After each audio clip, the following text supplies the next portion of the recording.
I come from a small village in Transylvania, and I always loved making things. And I was wondering, why is it that I dare to touch things and I got attracted to start making things with my hands?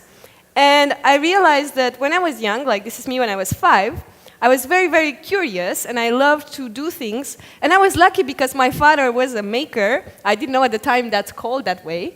But when I grew up with this. He had a shop at home, so he made our own furniture, house, installation system.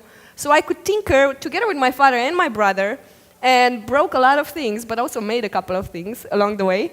And yeah, later on, I realized that as we grow up, actually the way we play and the things we're exposed to shape what we are attracted to or shape what we do. And if we look at toys today and at what kids play with, there is too much of a distinction between what girls play with, like you have Hello Kitty over there, and what boys play with, like Transformers. And actually, this influences your children much more than you imagine. And I thought, like, it's not fair for the decisions to be made already in the design of the toys or of the things that children play with or learn with.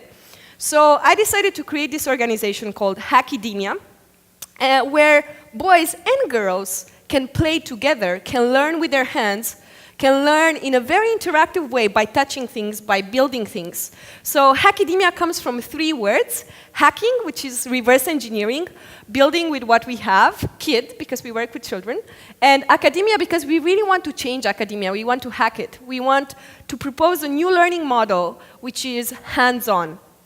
And we talk a lot about STEM education these days, but at Hackademia, we actually want to propose a better alternative, which is STEAM.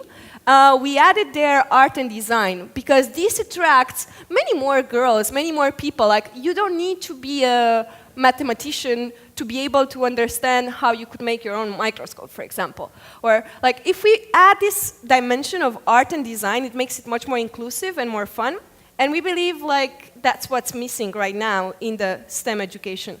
So we designed this kind of hands-on workshops. It's a lot of fun. We do everything from transforming lemons into batteries, making musical carpets, soldering. I saw there's still a huge line for soldering outside. Some things never go old. And I think, like, I'm actually very happy to talk after Emily, because I had exactly the same experience she did with welding. Like, this is Emma, she's 6 years old, and she's soldering. In a normal school, she wouldn't be allowed to solder because we would say it's too dangerous, she's too young, right?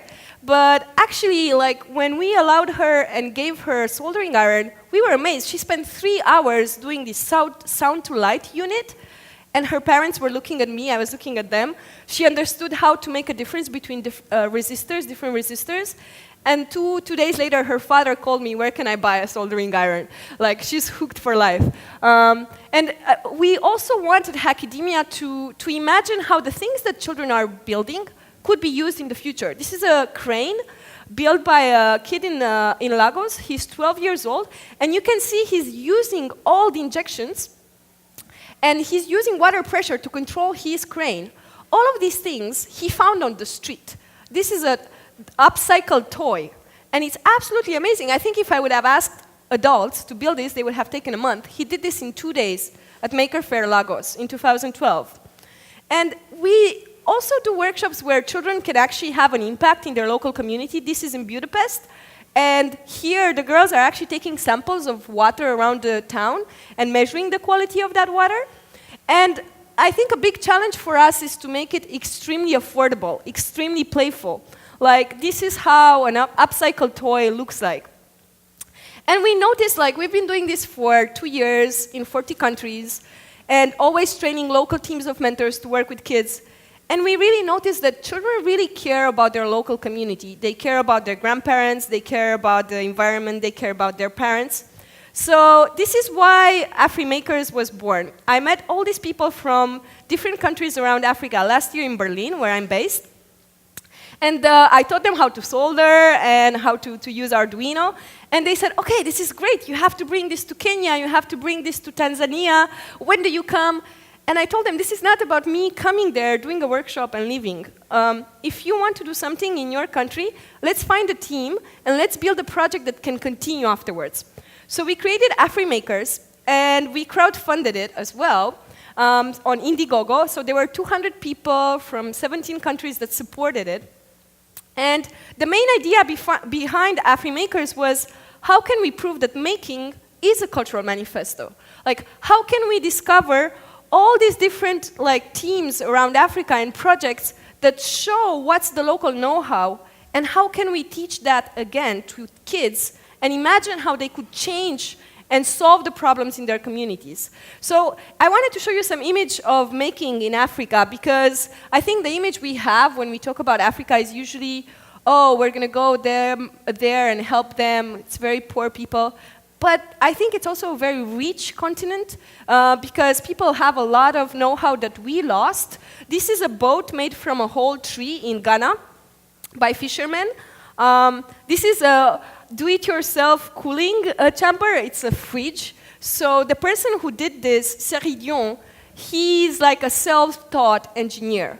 He's actually brewing his own welding gas. Not only he's making fridges, he's actually making his welding gas.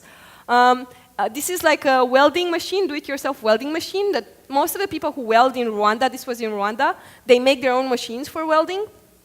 And yeah, there are many projects like that. And when we started AfriMakers, the idea was we're not going to go there and help or teach. We're just going to learn together. So we work with teams from all around the continent. You can see each team proposed a project. We started in Egypt in January this year.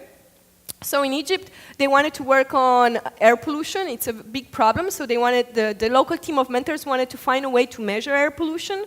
And then from each team, we selected fellows, the people that were the most proactive, to go and teach the team in the next country. So like this became their project. And in each country, we also brought a box of tools, which was just the initial Kickstarter for them to learn about all sorts of different things. Like they had pulse sensors, air pollution, CO2 sensors, some Arduinos, RFID kits, just like the basics to get them started. And of course, afterwards, we went to local electronics shops and tried to see what are all the other things that they could find. But the advantage of having this mobile initial invention lab is that we could take it with us to the most remote areas on a motorbike, on a dirt road. And these are some images from our mentors training. This was in Egypt. So the first week, all the mentors will just discover how to basically use Arduino, or how to measure data from their environment, or how to program, I don't know, how to program their own air pollution monitoring station. And after that, they would go and train mentors in the universities, in the other regions of the country. And these are trainings of mentors in all the different countries. This was in Rwanda. This is in Ghana. We actually went with the mentors. Once they decided what's the project they want to do, we would go to the local electronics market and see what are all the parts we could find there as well. And these are some of the projects. Here they did a microscope that cost like $3 by upcycling old webcams. And this is the gas monitoring. You would have the different LEDs that change color based on the level of air pollution. So people would know it's safe to go outside and run, or I should better stay inside, or how bad is the CO2 level or the dust level. And this was for pulse monitoring, all sorts of different projects. But what was the best part is that after they would develop their projects, we would actually go to schools. And very often the mentors would tell me, but this is too complex. How can we teach this to a 10-year-old? It's very hard. It took us 2 weeks to prepare it. And then they would go to schools and they would see, oh wow, children are 10 times smarter than we are. And they would see that the children, they would debate their projects and come up with better ideas or with questions or different ways of doing it. And yeah, I think that experience for them was absolutely inspiring, because they realized these children are the generation of tomorrow in all these 10 African countries. So if they start imagining about how they could solve their own problems when they're 10, by the time they're 18, they're already much more ahead, and they can already build an ecosystem of local change. So these are the different images. I wanted to show you also that our mentors, like after they went to schools, they realized there are too many kids to be trained. So they went to universities and trained more mentors. This was in Ghana Technology Institute. We were supposed to have 50 students. We had 300 people that show up to be trained. There is a real starve for this type of knowledge where people get empowered and enabled to create their own solutions instead of having like philanthropy projects that come with pre-made solutions. And they also did a Maker Faire, again in Ghana. We had lots of boys and girls, and they got their hands on all the different projects. And I also wanted to share with you, like, these unique experiences. Like, I think if any of you would try to spend 5 days without electricity and make things for prepare workshops without electricity, like many of our solutions and ideas for changing problems are kind of blocked because we cannot imagine what's the environment of the people there. Like, we spent 5 days without electricity, and we had no more like current, and that was a solar lamp, and we were supposed to prepare workshops for a school where we had to go on dirt roads for 4 hours. So when you work in these conditions, like everything you prepare as a workshop, as a project, as a human relationship changes.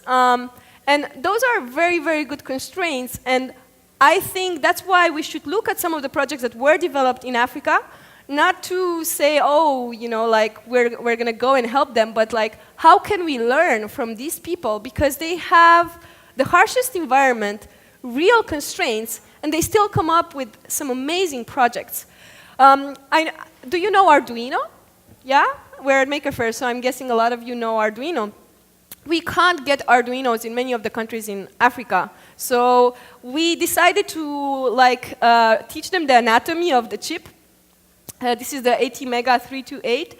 And then go at the local like e-waste markets. There are huge markets all around Africa where we just dump the donation computers. And then try to recover the chips from these old boards, because that was the only way for people to get access to this type of chips. But there's a lot to be done. There's a lot to be done on upcycling. And yeah, I wanted to show you some of the projects that people developed. They are documented step by step. So you can just fork them, try to make them at home when you go today or next weekend. And if you want to improve something, you can add your ideas. We built this tool called MakeHub on top of GitHub. And the idea was that together, like people around the world, with the teams we train in Africa, start collaborating on projects instead of reinventing the wheel. And there are some very crazy projects like the vitamin C conductive paint. You can do conductive paint in your kitchen with vitamin C, and it's edible as well. All the projects are documented here on MakeHub, so you can go home and have a look. And yeah, I wanted to show you some of the pictures, like this is in iHub in Kenya. This was in Tanzania in a school. At the end of each workshop in the school, we would have a feedback session where the children would tell us what they liked the most or what they would like to do next time. This was in Ghana, again, Zambia, Botswana. And the last session we did was last week. I actually came from Berlin 2 days ago, and the mentors I trained in Africa came to Berlin. And at this conference called Republica, and this is Victor. He comes from Tanzania, self-taught engineer, showing people how they can make their own Arduino on a breadboard, and the parts cost $3. He also showed people how to make a solar charger for their phones. And I thought it was amazing to see how German people will react to this, you know, because they never thought like, oh my God, it's so simple. I can make my own solar charger for my phone. Or, oh, Arduino, that's how it works. Like, oh, it's like Lego pieces, and I can make it myself. And having Victor, who is self-taught, everything he knows and does, he did it by himself. That breaks a bit this barrier that you can do certain things only if you have a certain background or a certain diploma, or if you were lucky enough to afford to go to a very good school. So this was like a major learning for us last week in Berlin, because we had this brainstorm with people from all around Africa, And to be able to shift those mentalities in Europe, and hopefully here as well, that we're learning together and we're not going to help anyone or be helped. It's more like, how do we deal with these complex problems that we have around the world today? And yeah, the next, this was just the beginning. So what's next is that we're actually going to make a makers camp in Berlin. The mentors that were trained all around Africa together with academia mentors will come to Berlin for 1 month and have this residence program where they can take their projects to the next level. We're partnering with the Fab Lab Berlin, with Beta House, with different groups that are in Berlin, because I think a big challenge for this movement is also like, how do we start making serious projects, and how could people that are working on this earn their living by doing so? We're also launching the Makerbox we used all over Africa, so people can actually order it for their school or to use it at home. And it will be very interesting to see what are the different projects that are created starting from the same tools. And yeah, I think if I could leave you with a final message is that, you know, coming from where I come from, a small town in the mountains in Romania, I know I was very lucky and I worked very hard to be able to work on my dream, but I think a lot of us have talent, but not everyone has opportunity. And I know if I would have been born in other part of the world, even if I would work just as hard, I wouldn't be able to achieve my dream. And I think this opportunity comes with a responsibility. Like, if we are lucky to be born where we were born or to be where we are today, how can we share that opportunity back? And how can we play together? Like, how can we learn together? Boys, girls, parents, teachers, grandparents, people around the world. So that's my dream, and that's what I'm working on. We have a lot of challenges, as you could see. It's not easy. If you want to get involved in any way, if you want to discover more about the projects, if you want to mentor any of these projects, please drop me a line. Thank you.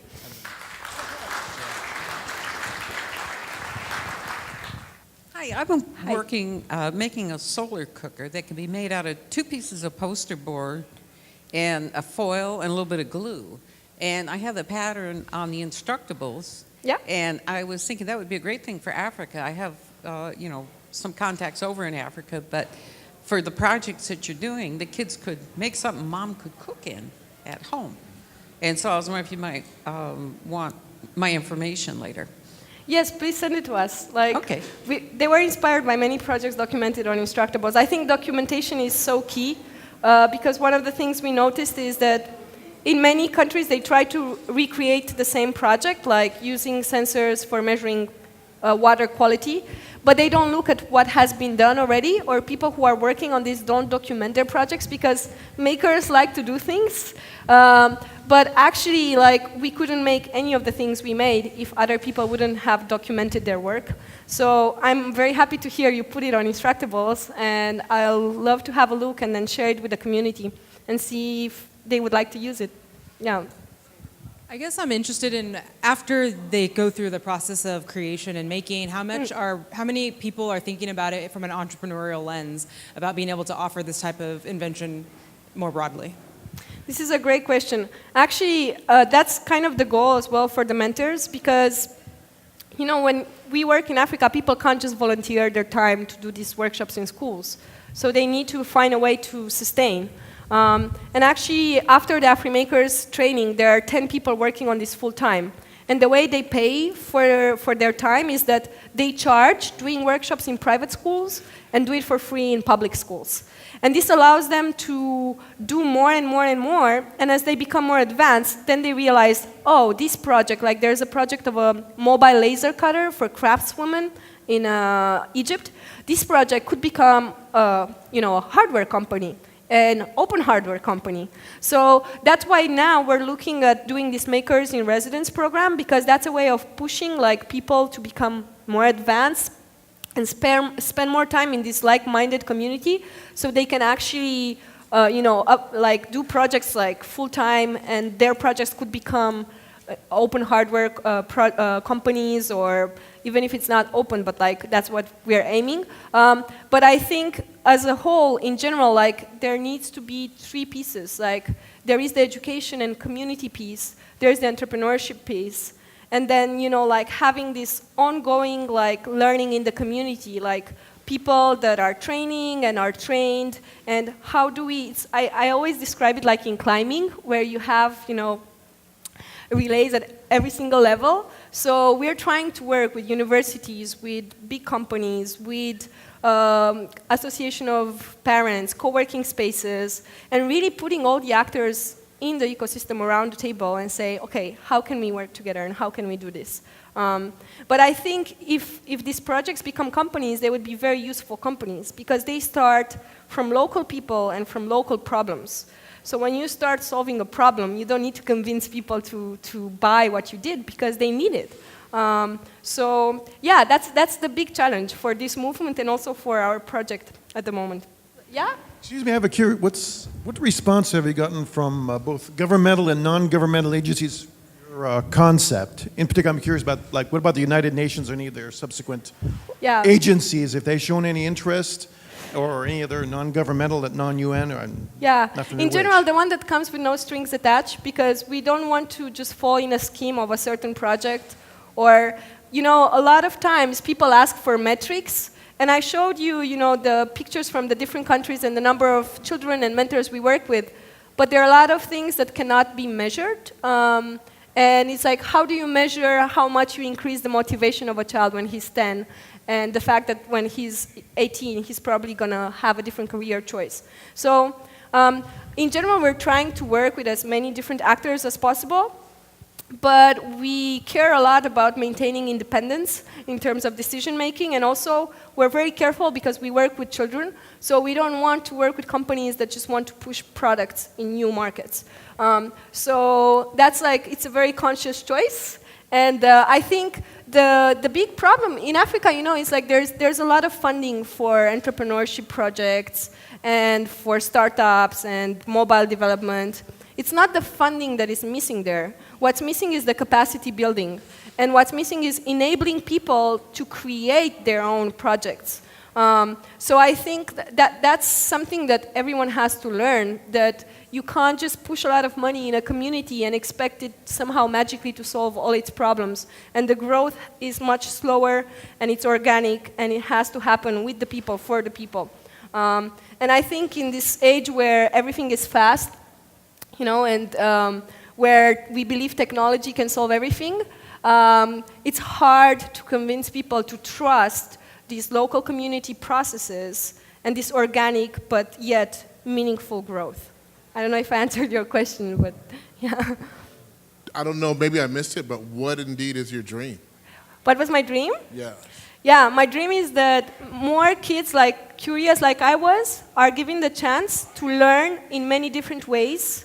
And are allowed to stay curious and ask a lot of questions and break things and make things and use their hands and are taken seriously, because ever since I was 5, I had so many different questions and no one would listen to me because I was a kid. And I think children have the capacity of seeing things that we don't see anymore. So when we talk about solving problems like, you know, dealing with air pollution or water quality or access to energy, why shouldn't we involve the young members of our community? Because at the end of the day, it's their future as well. So my dream is to give everyone a voice and enable people to at least have the choice to learn by themselves. And become more independent, if that's what they want. We guys very appreciate what you have done, and I'm coming a little bit late, and I just wondering, did you have worked with some NGO organizations and have also did some similar project with the NGO fundings or something? I'm not quite sure I understood the question. If we work with NGOs? Yeah, NGOs. Yeah, did you have worked with them? Yeah, we work with NGOs as well. Especially, you know, like NGOs that are on the field and that we notice that they're actually like accepted or integrated in the local community. But there are certain organizations that have a lot of experience on the ground. And whenever we go to a new country, we go, first of all, because they invite us. So it's a pull strategy, not a push at all. And then if they invite us, we are seeing, okay, what are your challenges? Where can we help? Who are all the other people in your community that can also help?